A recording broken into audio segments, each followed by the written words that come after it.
एकत्र आलोय एकत्र राहण्यासाठी.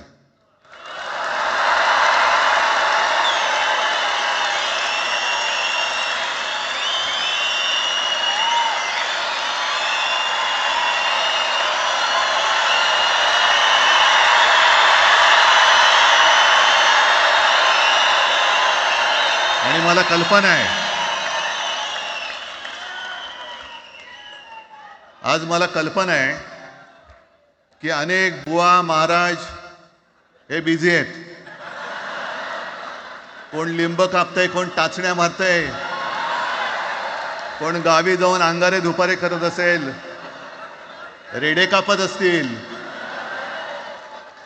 त्या सगळ्यांना सांगतो, या सगळ्या भोंदूपणा विरुद्ध माझ्या आजोबांनी लढा दिला होता आणि त्यांचे आम्ही वारसदार म्हणून तुमच्यासमोर उभे ठाकलेलो आहोत.